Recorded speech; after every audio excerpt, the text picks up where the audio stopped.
Okay, so today we're going to go over 3 different type of progressions that we use exercise-wise in the treatment of low back pain.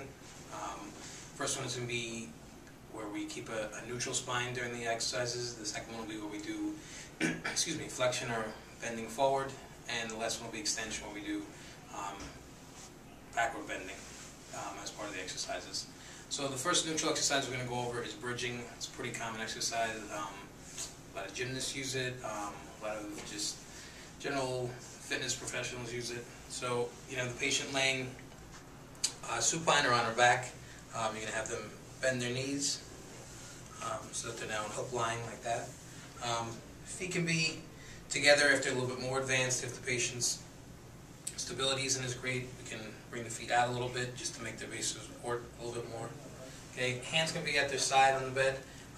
One thing to look out for is just that they're not pushing down with their hands to assist. We want all the motion to come from their hips and their core.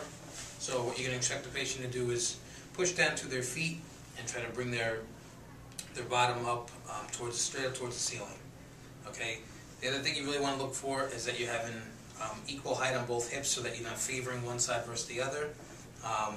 Once they get up to this height, I usually have them hold it for about 5 seconds, just to really engage their abdominals, their low back muscles, and their hips, and to build up their endurance with those muscles, and then slowly have them lower it down.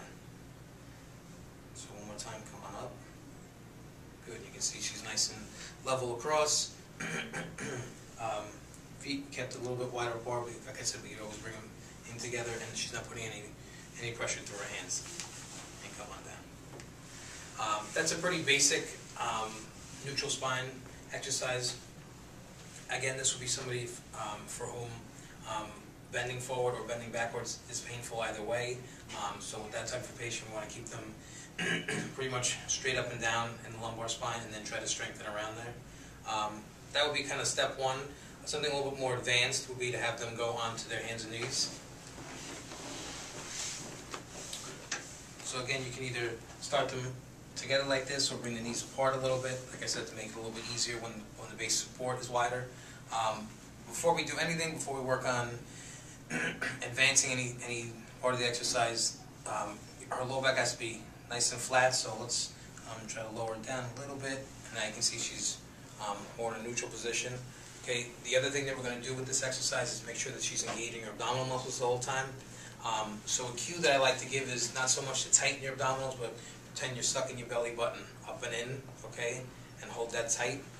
Okay, so first we're just going to have them kind of maintain this position, okay, and our next progression will be to start getting some movement of the arms and the legs, which is going to further stress the abdominals and the core here to maintain this neutral position. So we'll start first with the right arm, so we'll have her bring it out in front. Okay, what we're looking to do is just kind of get the arm parallel to the table, and at the same time maintain her spine in a nice neutral position and maintain her abdominal hold. Bring that down. Try the left arm. Same thing. Watching out for, you know, the first thing that tends to go is that we try to rotate the spine one way or the other to kind of compensate for the movement on the left. So, you know, she's doing a good job here of keeping it neutral. Come on down. Now we're going to incorporate some movement of the legs. So we'll try to bring her right leg straight back. Again, just so that it's parallel with the table. Doesn't need to go way up in the air. And even more so now, you really need to make sure that they're keeping their spine in neutral. They're not rotating one way or the other to compensate for that movement. And you can even kind of test to see if they're holding their belly tight at the same time. And now you can bring it down slow. Let's try the left leg. Okay, good. She's doing pretty well keeping that neutral spine. Come on down. The next progression now will be to have her do her opposite arm and leg. So we'll take the right leg and left arm, and she's doing a real nice job of keeping this nice and flat or neutral. And again, we can test to see if she's holding her belly in tight. So this is really stressing both the lumbar spine muscles to strengthen them and her abdominal muscles. And I usually have the patient hold for, say, 5 seconds in one position, and then bring it down slow, return it down slow, and you can switch up and do the opposite arm and leg. Good, and then come back down nice and slow. Good. So now we're going to go over some flexion exercises, which again is where you bring either your knees up to your chest or you bend over at the waist. We're looking at these for more patients with with a diagnosis of, say, stenosis, where there's a closing up of the canal that the spinal cord goes through. So what we want to do is kind of open that space up to help relieve some of that discomfort. Again, we're going to start off in that hook line position where the patient's knees are bent up. Okay. The first two are pretty simple. You're going to have the patient bring one of their legs up towards their chest so they can grab behind their knee so as to not stress their knee. Okay, just pull up towards the chest as far as they can. Once they get there, they're going to hold it for about 15 seconds. And then they can return it back to the starting position. And then we'd obviously have them do the other leg too. With somebody who has maybe pain going down one leg versus the other due to stenosis or maybe a nerve that's entrapped, we'd focus on doing one side versus the other. Maybe have them only do one side versus the other if all their symptoms are primarily one side. And then you can return to them now. And then especially with patients, like I said, who are stenotic and have that closing up of the canal, we're going to have them do both knees to chest at the same time. Okay. Same concept, bring the knees up as far as you can, hold on for about 15 seconds.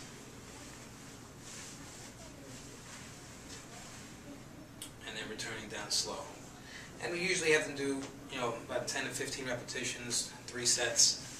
Like I said, you might have them do both legs if you're doing single. Sometimes if it's primarily one-sided symptoms versus the other, we might do just one side. The next exercise that a lot of times we prescribe for patients with, let's say, stenosis or an entrapped nerve. Feet together, so we're going to remain in this position, knees together, and we're just going to slowly rotate both legs towards the left, and you're just kind of coming over as far as comfortable. Okay, you should feel a little bit of a stretch. There shouldn't be any pain being experienced. Okay, hold it for about 10 seconds. Come back over slowly, and then you're going to go right over to the right now. And same concept. You're looking to get some rotation on this side of the spine, and then you can return back to the middle. And same thing, we do probably 10-15 repetitions, 3 to 4 sets. So our next progression from going just prone on elbows to get a little bit more extension for the patient is to have them do a full, what we call press up, where they're fully extending their arms and letting their back arch up and extend fully. So the patient will put their hands in front of them, just outside of the shoulders, okay, that width. Okay, they're going to keep their hips and their stomach on the table, and they're going to push up, almost like a push-up, fully extend their elbows and allow their back to arch up. And at the top, we'll have them breathe out. Really let their back sink in, as you can see, getting more extension than they were just being on their forearms, and then come down fully all the way. Good. Try one more of those. Come up fully, lock the elbows out, breathe out at the top. Good. Again, we're looking for that extension in here. And then come on down. Our final progression for extension exercises would be just a general back bend, okay? In years past, we've had them just have their hands on their hips and kind of come back as far as they can. In order to isolate the lumbar spine and get full extension through there, as opposed to bringing in our hips and our legs, what we have the patient do is stand in front of a table, so that kind of takes out the leg part of it so that it's blocked. And then we'll have the patient put their hands on their butt, okay, to block their hips out, and then have them slowly come backwards and extend. Okay, and at that point, like we said, that blocks out the hips and the legs, and it doesn't allow them to kind of hyperextend. Okay, and then slowly come back and relax. Good. So come back again, stand back, and you can even have them look up towards the ceiling. Good. As you can see, again, we're looking for that extension in here, and then relax back. So that's a little bit more, that's definitely a progression from the press up, in that in standing you're loading your spine as opposed to being on your stomach or being on your back when your spine is unloaded. Now we're in a loaded position where weight is being bore through the lumbar spine. Exercise in our progression of extension exercises is called a prone on elbows. So it looks similar to if you're in your bed, propped up on your elbows watching TV, so that the patient bring their forearms kind of underneath them, right at the side of their body, okay? Their elbows should be kind of at a 90-degree angle, and have them look straight ahead. So you can see we started to get some nice extension to the lumbar spine here. Okay, what we can do is either have them hold it as a static position for, let's say, maybe 2, 3, 4 minutes, and then have them rest in between, or we can have them do it almost like an exercise. So if they were going to do it as an exercise, we'd have them come down and bring their head kind of in between their hands. Okay, that's the starting position, and then have them come up.